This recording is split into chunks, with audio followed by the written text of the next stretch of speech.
Oui, alors, donc la politique du climat en Belgique, c'est une compétence qui est transversale, enfin, ce qui est assez logique parce qu'en fait, la thématique du changement climatique et de la politique climatique en particulier est par nature très transversale. On touche à une série de domaines dont l'énergie, la mobilité, l'environnement évidemment, le territoire, mais aussi des leviers comme la fiscalité, la politique de produits. Donc par essence, je dirais, la politique climatique est un thème très transversal et donc qui, en Belgique, est une compétence mixte, partagée par les régions et le fédéral.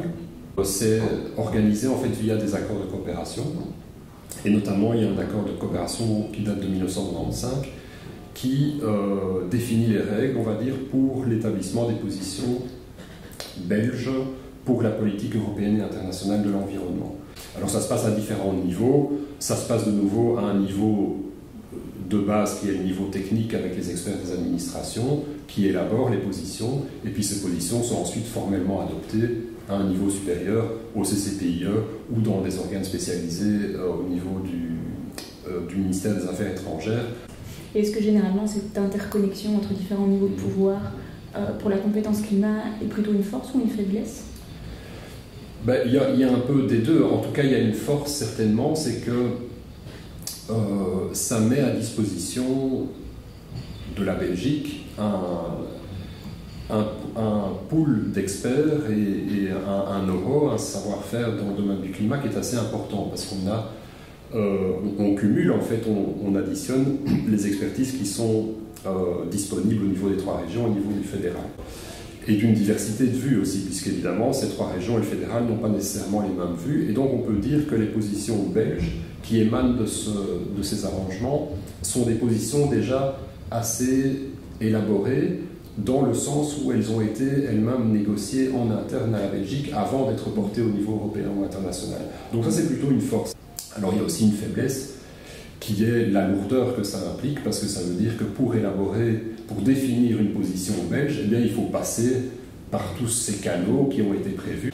C'est incontournable, on doit utiliser ces procédures pour établir de manière coordonnée une position belge. Et ça, évidemment, quand on a le temps, ça peut être efficace. Quand il faut réagir très rapidement, c'est le cas en négociation, où au jour le jour, on doit parfois affiner. C'est évidemment quelque chose qui, techniquement, qui pratiquement est parfois compliqué à organiser. Et dans la définition de cette position alors intra-belge, est-ce que, d'après votre expérience, la prédominance de certains partis politiques va influencer le traitement de la question climatique ? Il s'agit évidemment de politique, donc forcément,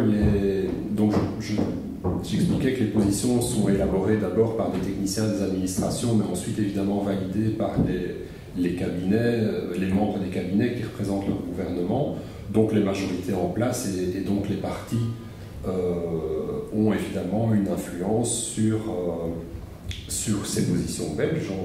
On est dans un système, ce n'est pas une technocratie, c'est une démocratie où les partis représentés dans les majorités gouvernementales influencent les positions. Alors en Belgique, oui, c'est un peu plus compliqué parce qu'on a cette dissymétrie des majorités. C'est le cas pour le moment, on n'a pas les mêmes majorités gouvernementales au niveau du fédéral, au niveau des régions.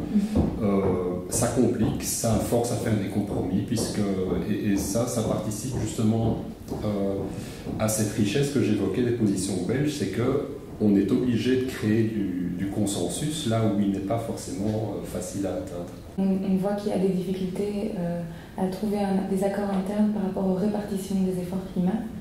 Qu'est-ce qu'on peut en retenir ? Et est-ce que selon vous, ces difficultés viennent plus de la complexité du sujet ou justement de l'organisation interne belge ?